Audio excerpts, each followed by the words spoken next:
I love this hoodie, but the cuffs are getting so stretched out and worn. So I'm gonna make new ones.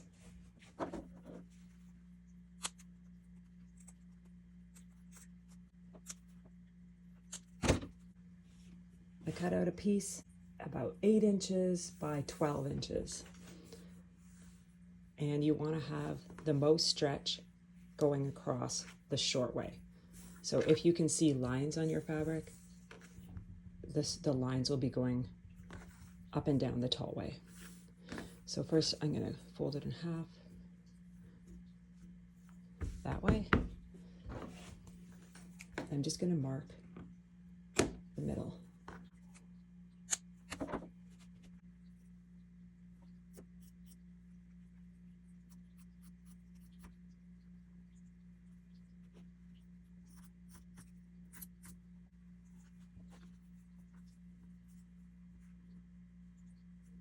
So I need to sew down here, stop, leave an opening here for the thumb, sew right here, leave an opening, and then sew the rest.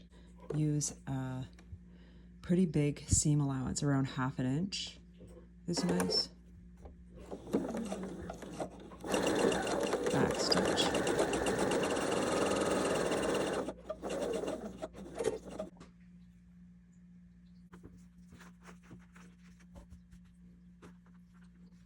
Now you want to press the seam open. The seam pressed open, and you can see where the openings are. One right here and one right here. So basically, you just need this to be symmetrical so that when you fold this, the openings are going to match up. So you can see the little spots where I marked the center. I'm going to fold it in half right on there, and I'm bringing the seams together. So we're folding those together. Basically, what we need to do is match up the seam allowances, and we're going to sew the seam allowances together. So you can't really get in there until we fold the fabric away. So what you want to do is pinch the openings, the seam allowance right here. This way you won't lose track of what you need to sew. You kind of fold that over. And basically you need to sew these two seam allowances together from where you stop sewing here until you get to that point. And this is a little tricky because you have this lump of here.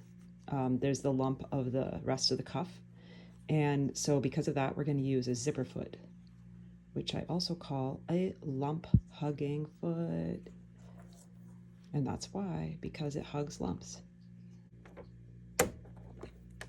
My zipper foot looks like this. It just allows me to get really close to a zipper, or in this case, a lump. And I'm also going to move the needle over to the left. And usually you can do that by adjusting your width. On mine, it looks like this.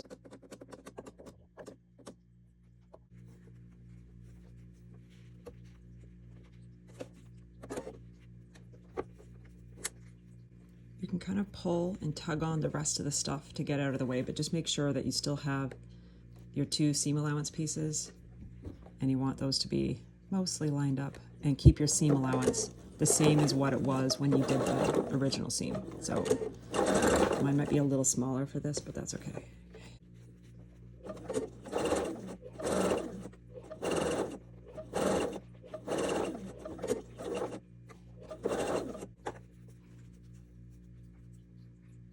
So that's what I just sewed. Now to do the other half, we're going to flip it in this side.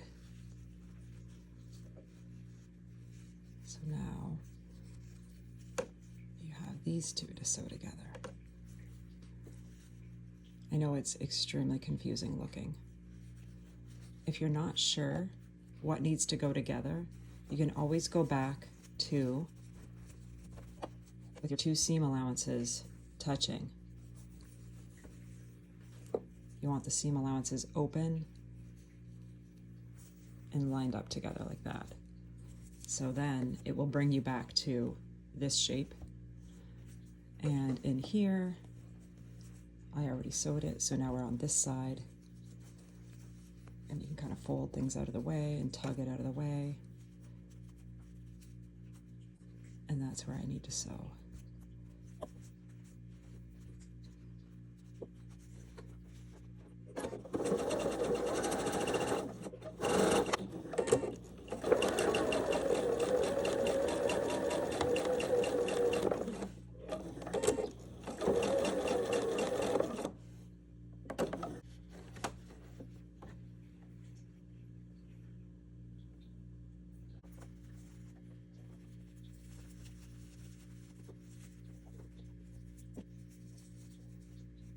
What?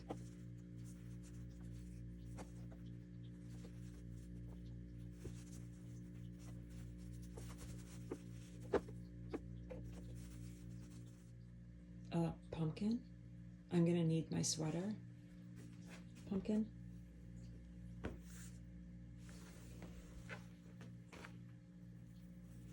Okay, I forgot to show you that when before I took the cuff off, I made a mark on the sleeve where that seam had been. And now if the cuffs you're replacing were not Thumbsie cuffs, then what you want to do is, you can see my mark. It's about 1.5 inches from the underarm seam towards the front. You could always just try it on and see if you can match it up where you think your thumb should go. But basically, it's about 1.5 inches from that seam. And I'm going to do this like this. That is going to be there. So I pinch this. And then I'm going to put the whole sleeve inside out, because I prefer that way with the cuff, because the cuff is smaller, so it feels a little easier to have the cuff on the inside so that the stretching just goes up to there. Okay, so there's my little spot that I had marked. And now you can see my cuff isn't perfectly even. I'm not really concerned about it, but I just have to make sure that my seam allowance is big enough to catch everything. So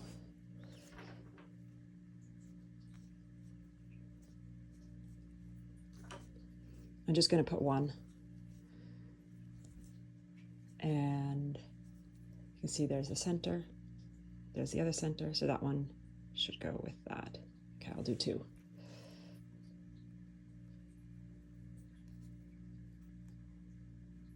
And stretch to fit.